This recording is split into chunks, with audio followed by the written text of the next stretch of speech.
What's up? It's Riccio and Randip back with another video. And just as we predicted, Randip, the Edmonton Oilers and Calgary Flames are atop the Pacific Division. Now, I certainly did not predict that. I know you didn't predict that for the Calgary Flames.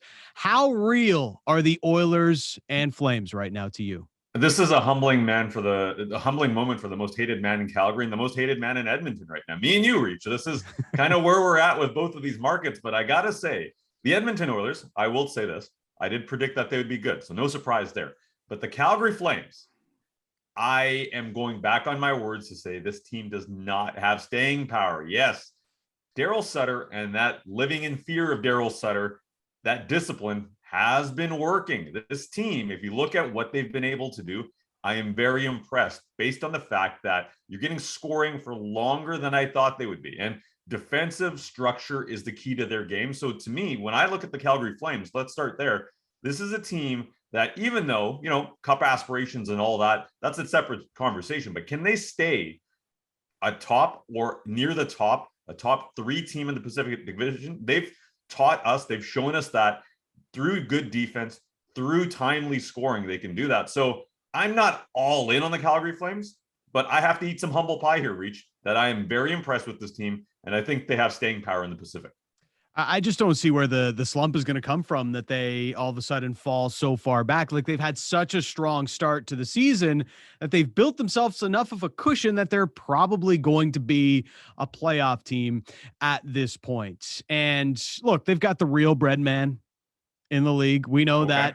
Andrew Mangiapane, right? 15 goals on the year. And yeah, sure, his 26% shooting percentage is what people will point at. Oh, it's not going to continue. Yada, That's yada, higher yada. than your math 11 grade. 26%. I don't know if it's higher, but it's close. It's definitely close. But what I think about that is, this team is getting scoring from throughout the lineup. Heck, they're even getting goals from Milan Lucic. Not a ton, but enough to kind of supplement the top of the roster. Johnny Gaudreau has been back to a big time point producer and really leading this team from an offensive standpoint. But what really does it for me, I know Jacob Markstrom's a good goalie, but it's what's happening in front of him. On D, you have really 2 of the top pairs in the league. At least they're playing like it so far with Oliver Shillington and Chris Tanev, how good they've been controlling 60% of the goals when they're on the ice. And then Hanifin Rasmus Anderson has been almost just as good. So when you have guys like Zadorov and Goodbranson and whoever else may be working on your third pair, they are far more sheltered and in a role that they can actually succeed in. I think it's a very dependent on those defensemen staying healthy, but they've been so good that I just don't see where the drop-off is going to come for the Calgary Flames. Yeah, if you look at those defensemen separately and you're looking at that, group as, a unit on paper, they don't look all that great. Preseason, this is why preseason predictions are so dangerous. You look at that group and say, okay, decent, but there are some questions there, especially on that third pair. But the way that they've played as a collective, the way that Markstrom has played, the way that they hit you in transition and they have an offense that can really throw an uppercut and a haymaker, that as a collection of players has been really strong. And I'm glad you brought Oliver Shillington up, because Oliver Shillington to me has been a huge surprise across the NHL, not only on the Calgary Flames, but he's a player that, go back last year, he was scratched for pretty much, 40 plus games last year. This is a guy that was lacking confidence. He was a player that was trying to find out where he was in the NHL. And now you have him, creating points. He's got 13 points. He jumps up into the rush. He's an excellent skater, which we saw in the past, but now he's got that confidence to match.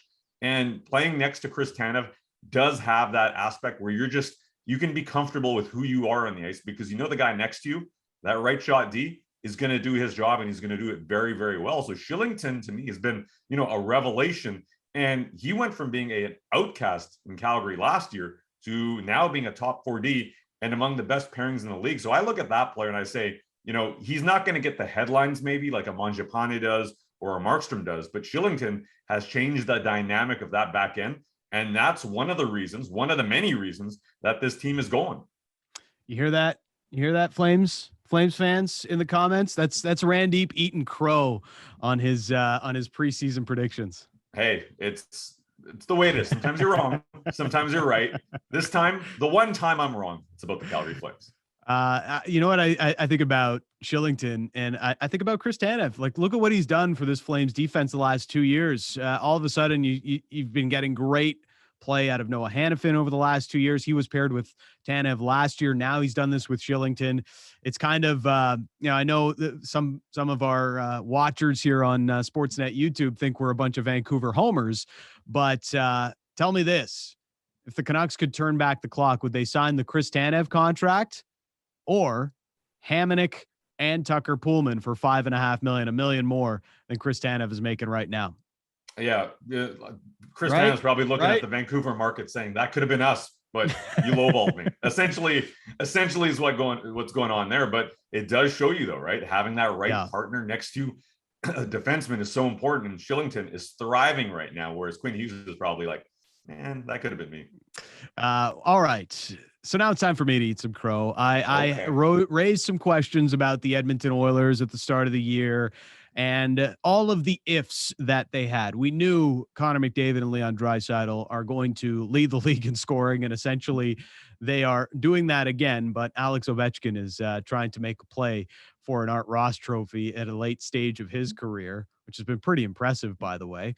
But the Oilers have been really good so far. And a lot of the ifs have hit, right? Zach Hyman has been as good, if not better, than they hoped for with this team. Evan Bouchard and Darnell Nurse have formed an incredible top pairing for the Edmonton Oilers as well. They've just dominated since they've been put together over the last few weeks. And of course, the goaltending. You know, we had our questions. Koskinen, Smith has been hurt. Skinner's come up. He's played fine. I don't know if the goaltending holds up all year long, but as long as they're good enough, this team is probably primed to finish top of the Pacific Division. And that's an important note, because what was one of the reasons we were talking about potentially, and this is more you than me, because you thought Edmonton would not be a heavyweight based on the fact that they had some serious Achilles heels. And the two that we highlighted before the season began was one, goaltending.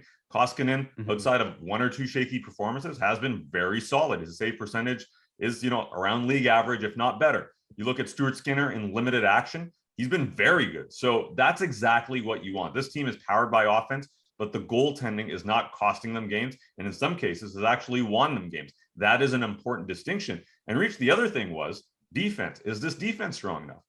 Go through the injuries that they've had on the back end. They've survived. They're winning. They, mopped the floor with a Pittsburgh Penguins team that is very strong defensively. And it didn't matter because they have such a good offense that there's going to be less stress on that defense. So whether it's a Duncan Keith, whether it's a Darnell Nurse, we've seen Cody Ceci as well. There's a number of high-profile players on this back end that haven't been able to play, but they've weathered the storm. So to me, the two major issues heading into this year have been minimized because their offense and their depth this year compared to the last couple of years has been very good. You mentioned Hyman, you talk about the stars. Puljujärvi has played unbelievable this year. He's almost approaching a career high in points. That tells you how much depth this team has compared to previous years. The final thing I'll say on the Oilers, and it is where my doubt still lies, okay? They are Leafs West. And until they do something in the playoffs, I will have some level of hesitancy on them. And you know what? As good as they've been, I can still see where they may trip up in the playoffs. They do have an incredible power play. They don't, control chances on the ice at 5-on-5 to a super high level. So if they don't get the power play opportunities, as they haven't been in the playoffs, once they come around, they could get upset again. So I do still want to see their 5-on-5 game take a little bit more of a step as they get closer to the playoffs, but it's hard to deny the results so far with the Edmonton Oilers. You had to pick on one thing. You couldn't give the people Edmonton some love. You couldn't give them I took the high road and said, Calgary, you did it. You did it. Good for you. You couldn't do that. It's a Canadian hockey team. It can't all be roses in Canada, as we know. What do you think of the Oilers and the Flames? Are they for real? Do they remain atop the Pacific Division as the year goes on? Let us know in the comments. We'll respond to as many as we can, and we'll see you in the next video.